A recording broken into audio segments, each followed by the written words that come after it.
KS Lakshmanarao peoples ఛానల్కి స్వాగతం.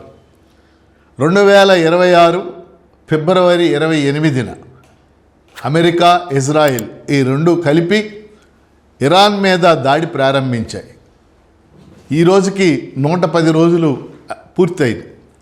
ఎట్టకేలకు ఒక శాంతి ఒప్పందం జరగటం ప్రపంచానికి, ఆ రెండు దేశాలకే కాదు, ప్రపంచానికే ఉపశమనం కలిగించేటటువంటి ఒక చారిత్రక ఒప్పందంగా మనం భావించవచ్చు. నిన్నటి రోజున ఫ్రాన్స్లో ప్యారిస్ శివారుల్లో ఉండేటటువంటి ప్యాలెస్ ఆఫ్ వెర్సాయ్, దీనికి చాలా చరిత్ర ఉంది. ఆ ప్యాలెస్ ఆఫ్ వెర్సాయ్లో శాంతి ఒప్పందం మీద అమెరికా అధ్యక్షుడు డొనాల్డ్ ట్రంప్ సంతకాలు చేశారు.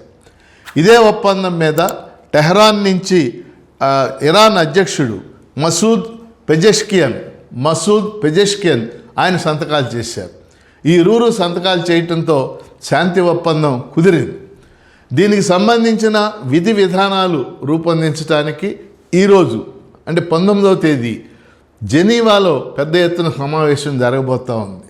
అమెరికా ఉపాధ్యక్షుడు జేడీ వ్యాన్స్ నాయకత్వంలో అమెరికా బృందం, అలాగే ఇరాన్ బృందం కూడా జెనీవాలో సమావేశమై ఈ శాంతి ఒప్పందాన్ని ఎలా ముందుకు తీసుకెళ్ళాలి అనే అంశాన్ని చర్చించబోతూ ఉన్నారు. సో ఈ ఒప్పందం వలన ఇమీడియట్గా అంటే తక్షణం జరిగేటటువంటి ఉపయోగాలు అమెరికాకి కొన్ని ఉన్నాయి, ప్రపంచానికి కొన్ని ఉన్నాయి, అలా ఇరాన్కి కూడా కొన్ని ఉన్నాయి. ముఖ్యంగా అమెరికా ఇరాన్ మీద యుద్ధం ప్రారంభించినప్పుడు పరిస్థితి ఇలా ఉంటుందని భావించలేదు. ఏ వెనిజులానో లొంగ తీసుకున్నట్టు ఇరాన్ను కూడా లొంగ తీసుకోవచ్చు అని భావించింది. కానీ ఇరాన్ ప్రజలు ఐకమత్యంగా, ఇరాన్లో ఉన్నటువంటి పరిపాలకులు, ప్రజలు ఐకమత్యంగా పోరాటం చేసి ఒక విధంగా యుద్ధంలో వాళ్ళు విజయం సాధించారని కూడా మనం చెప్పొచ్చు. కనుక ఇవాళ ప్రపంచానికి ఏమిటి ఉపయోగం? హార్మోజ్ జలసంధి అది దిగ్బంధనంలో ఉండటం వలన, ఆ హార్మోజ్ జలసంధి మూసివేయటం వలన కొన్ని వందల ఓడలు ఆగిపోయి ఉన్నాయి. సుమారు 800 ఓడలు అక్కడ ఆగిపోయి ఉన్నాయి.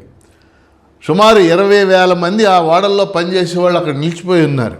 ఇప్పుడు ఆ ఓడలన్నీ కూడా రాకపోకలు ప్రారంభిస్తాయి. ఆయిల్ రవాణా ప్రారంభం అవుతుంది. ఇరాన్కి ఏమిటి ఉపయోగం? ఇరాను తన ఆయిల్ అమ్ముకోవడానికి అవకాశం లేకుండా పోయింది. ఇవాళ ఇరాను తన ఆయిల్ అమ్ముకునేటటువంటి అవకాశం ఏర్పడింది. అంతేకాదు ఇరాన్కి మరి నిధులు నిలిచిపోయినాయి, చెల్లించేటటువంటి నిధులు నిలిచిపోయినాయి. సుమారు 30,000 కోట్లకు పైగా నిధులు ఇరాన్కు లభించడానికి అవకాశం ఏర్పడింది. అలాగే ఇరాన్ మీద అణు ఒప్పందానికి సంబంధించి ఇరాన్ మేము చెప్పినట్టు వినాలనేటటువంటి ఒత్తిడి అమెరికా తెస్తూ ఉంది.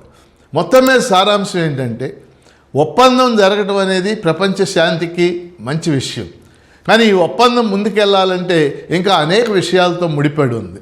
మనందరికీ తెలుసు, ముఖ్యంగా ఇజ్రాయిల్ అనేటటువంటి దేశం, ఇజ్రాయిల్ అనే దేశం యొక్క సైన్యం ఇప్పుడు లెబనాన్లో ఉంది. లెబనాన్ మీద తరచుగా దాడులు చేస్తుంది. ఇజ్రాయిల్ చెప్పే కారణం ఏంటంటే లెబనాన్లో హెజ్బుల్లాలు అనేటటువంటి తిరుగుబాటుదారులు ఉన్నారు, వాళ్ళని అణచివేయటం ఆ లక్ష్యం అని చెప్తుంది. ఇజ్రాయిల్ ఈ దాడుల్ని నిలిపివేస్తుందా అనేటటువంటిది ప్రశ్నార్థకం. మరి ఈ ఒప్పందంలో ఇజ్రాయిల్ తన దాడులను కూడా నిలిపివేయాలనేది ఉందా లేదా అనేది ఒప్పందం యొక్క పూర్తి సారాంశం వస్తే కానీ మనకు తెలియదు. ఏదేమైనప్పటికీ మొదటి ప్రపంచ యుద్ధం తర్వాత 1919లో ఈ ప్యాలెస్ ఆఫ్ వెర్సైల్లోనే శాంతి ఒప్పందం జరిగింది. అది ప్రపంచంలో అనేక మార్పులకి కారణమైంది. ఈ రకమైనటువంటి శాంతి ఒప్పందం ఈరోజు మళ్ళీ అదే ప్యాలెస్ ఆఫ్ వెర్సైల్లో ఇజ్రాయిల్కి, ఇరాన్కి, అట్లాగే అమెరికాకి మధ్య జరిగింది. ఇది శాంతికి దారి తీయాలని నా వరకు నేను ఆశిస్తున్నాను. ఎందుకంటే యుద్ధం అనేది ఎప్పుడైనా ప్రపంచానికి నష్టం. ప్రపంచం దేశాలన్నీ కూడా ఆర్థిక దిగ్బంధనానికి మన దేశంతో సహా గురి కావడం మనం చూసాం. అందుకని ఈ ఒప్పందాన్ని, శాంతి ఒప్పందాన్ని నేను హర్షిస్తూ ఇది అమలు చేయటంలో ముఖ్యంగా అమెరికా కానీ, ఇజ్రాయిల్ కానీ ఇవన్నీ కూడా చిత్తశుద్ధి పాటించాలని చెప్పేసి కూడా నేను కోరుతా ఉన్నాను.